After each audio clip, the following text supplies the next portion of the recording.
बिस्मिल्लाहिर्रहमानिर्रहीम। अस्सलाम वालेकुम स्टूडेंट, मैं हूं आपकी टीचर मिस सबा फ़ातिमा और आज हम क्लास 4 के मैथमेटिक्स के यूनिट नंबर 1 का टॉपिक नंबर 2 पढ़ेंगे। पिछले टॉपिक में हम अदाद की मुकामी कीमत और मुकामी कीमत के चार्ट के बारे में पढ़ना और लिखना सीख चुके हैं। आज हम अदाद को हिस्सों और इबारत में लिखना और पढ़ना सीखेंगे। 1000 मिलियन तक अदाद पढ़ना और लिखना। स्टूडेंट, हम जानते हैं कि बैनुल अक़वामी अददी निज़ाम में अदाद को ग्रोह में लिखते हैं। हर ग्रोह 3 हिस्सों पर मुश्तमिल होता है। पिछले टॉपिक में हम अदाद की मुकामी कीमत के चार्ट के बारे में समझ चुके हैं। इकाई, दहाई, सैकड़ा, हज़ार, 10,000, 100,000, मिलियन, 10 मिलियन और 100 मिलियन। अदाद को ग्रोह में किस तरह से तकसीम किया जाता है? पहले 3 हिस्से इकाई, दहाई और सैकड़ा, ये एक गिरोह कहलाते हैं और ये इकाइयों का गिरोह कहलाता है। 1000, 10,000, 100,000, ये 3 हिस्से दूसरा गिरोह कहलाता है और ये 1000 का गिरोह कहलाता है।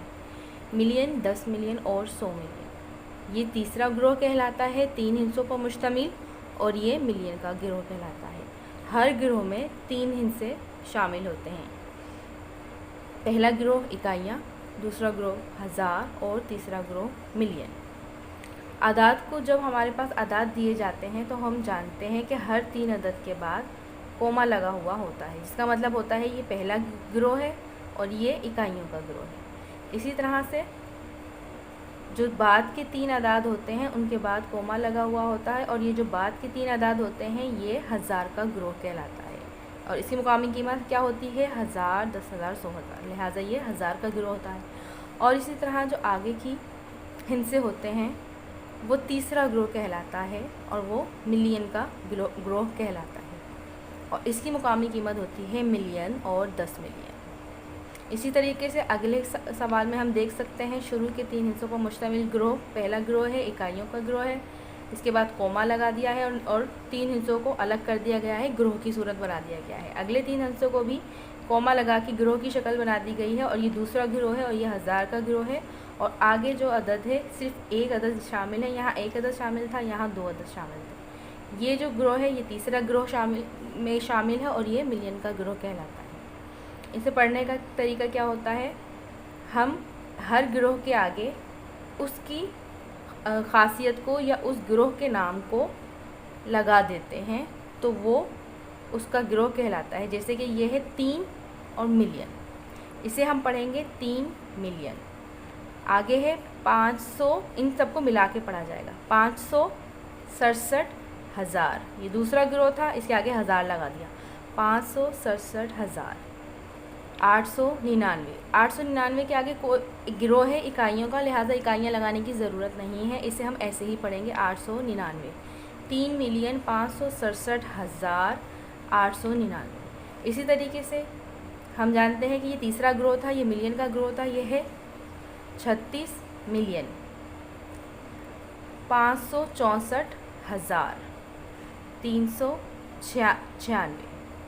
36 मिलियन 564,396। स्टूडेंट, मश्क नंबर 1.3 में हमारे पास सवाल है ज़ेल के अदाद को पढ़ें और इबारत में लिखें। इबारत क्या होती है? अदाद को इबारत में लिखना, यानी कि इबारत कहलाती है ये जो उर्दू में गिनती लिखी गई होती है उससे कहते हैं इबारत में लिखना। इसी तरीके से अगला सवाल है ज़ेल के अदाद को हिस्सों में लिखें। अदाद को हिस्सों में लिखने का क्या मतलब हो गया? ये हमें इन्होंने इबारत में दिया गया है सवाल और इस इबारत के सवाल को हिस्सों में जब लिखा जाएगा तो ये हिस्से कहलाते हैं। आइए इन दोनों सवालों को हल करने की कोशिश करते हैं। सवाल नंबर 1 है ज़ेल के अदाद को पढ़ें और इबारत में लिखें।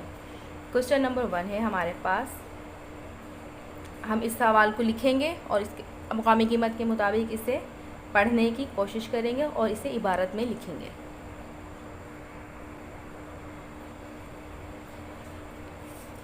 स्टूडेंट, ये हमारे पास सवाल है मश्क नंबर 1.3 का। सवाल नंबर 1 है ज़ेल के अदाद को पढ़ें और इबारत में लिखें। पहला सवाल है हमारे पास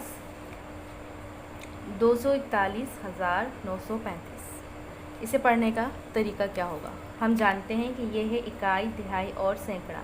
इन तीन अदाद पर मुश्तमिल, तीन हिस्सों पर मुश्तमिल एक पहला गिरोह है, और पहला गिरोह हम जानते हैं इकाइयों का गिरोह कहलाता है। कॉमा लगाने के बाद इस गिरोह को अलग कर दिया गया है और आगे के नंबर को अलग कर दिया गया है। उसके बाद है 1000, 10,000 और 100,000। हम जानते हैं कि तीन हिस्सों पर मुश्तमिल ये दूसरा गिरोह है और ये 1000 का गिरोह है। इसे लिखने का तरीका क्या होगा? हम लिखेंगे जवाब और हम इसे पढ़ना शुरू करेंगे। हम जानते हैं कि इनकी मुकामी कीमत क्या है? इकाई, दिहाई, सैकड़ा, 1000, 10,000, 100,000। यानी कि इन तीनों हिस्सों को मिला के पढ़ा जाएगा और इनके आगे 1000 जो इनके गिरोह है उसे लगा दिया जाएगा और उसके बाद इन तीन हिस्सों को एक साथ मिला के पढ़ा जाएगा।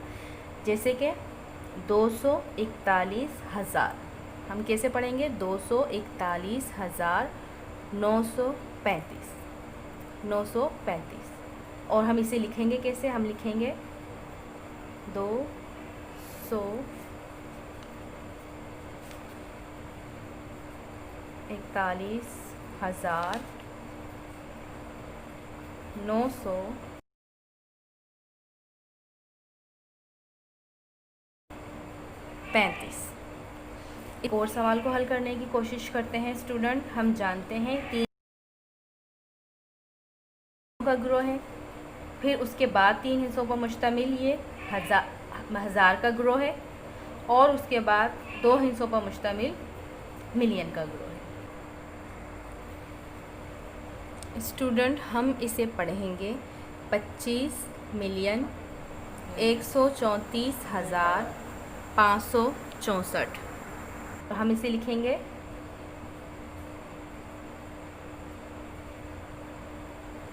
25,134,564।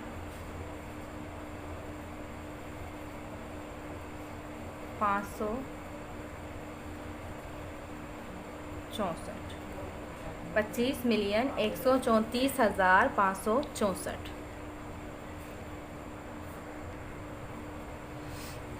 स्टूडेंट अदाद को पढ़ना और इबारत में लिखने का तरीका हमने सीखा है। अगला सवाल पढ़ने की कोशिश करते हैं हम।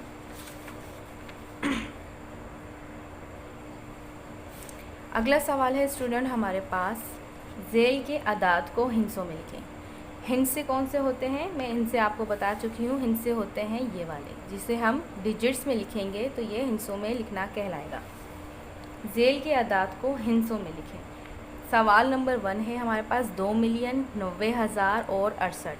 इस सवाल का जवाब लिखने के लिए हमें पहले मुकामी कीमत का चार्ट बनाना पड़ेगा।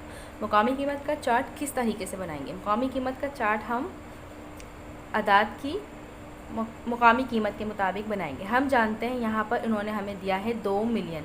2 मिलियन में सिर्फ एक ही हिस्सा शामिल है और वो है 2, यानी कि सिर्फ मिलियन के कॉलम में एक ही अदद होगा। यानी हमें मिलियन तक अदाद का मुकामी कीमत का चार्ट बनाना है। हम कैसे लिखेंगे? हम लिखेंगे इकाई, दहाई, सैकड़ा, 1000, 10,000, 100,000 और मिलियन।